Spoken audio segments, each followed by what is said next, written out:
हरेक बाबुआमाले जाग्नुपर्ने समय आएको छ होइन। अलिकति सचेत हुनुपर्ने समय आएको छ, किनकि नेपालमा अहिले पछिल्लो समयमा गएर होइन बलात्कारहरू जस्ता सामूहिक बलात्कारहरू जस्ता कुरा अनि तपाईँको चाहिँ हत्याका कुराहरू होइन यस्तो कुराहरू भइरहेका छन् है।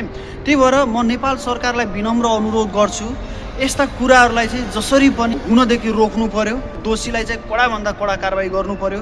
यो चाहिँ नेपालको हिसाबमा चाहिँ एकदमै डरलाग्दो घटना हो र म आमा बुबाहरूलाई पनि विनम्र अनुरोध के गर्छु भनेपछि प्लिज तपाईँको छोराछोरीले के गर्दैछन् यो कुरालाई चाहिँ एकदमै ध्यान दिन जरुरी छ है। कोसँग कुरा गर्दैछन् होइन, मोबाइलहरू कतिको युज गर्छन् होइन, कतिको समय कहाँ बिताइरहेका छन्, साथीभाइ कस्ता छन् होइन, उनीहरूसँग एकदम नजिक भएर कुराकानी गर्ने होइन, उनीहरूको कुराहरूलाई पनि सुन्ने, रिसाएर भन्दा फकाएर ती कुराहरूलाई बुझ्ने र बुझिसकेपछि के कुरामा बच्चा बच्चीहरूमा सुधार ल्याउनु पर्ने हो त्यो कुराहरूको एउटा योजना बनाएर बाबुआमाले छोराछोरीलाई अलिकति के गर्नु पर्यो, रेखदेख गर्नु पर्यो है।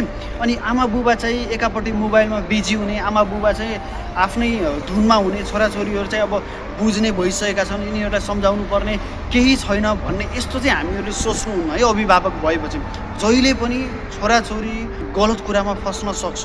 छोराछोरीको सङ्गत कोसँग छ, अहिलेको समय चाहिँ एकदम खराब भएको कारणले गर्दा यस्ता कुराहरूमा बाबुआमाले ध्यान दिनुपर्ने एकदमै आवश्यक छ है। किनभनेपछि नेपालको हिसाबमा अहिले यस्ता घटनाहरू धेरै घटिरहेका छन्। त्यही भएर यदि हजुरहरूको विचारमा मेरो कुरा तपाईँहरूलाई राम्रो लाग्यो भने लाइक गर्न, कमेन्ट गर्न चाहिँ नभुल्नुहोला र यो तपाईँका आफन्तहरूलाई होइन, तपाईँका चिने जानेका मानिसहरू, तपाईँको छिमेकीहरूलाई पनि यो भिडियो चाहिँ सेयर गर्न चाहिँ हजुरहरूले नभुल्नुहोला।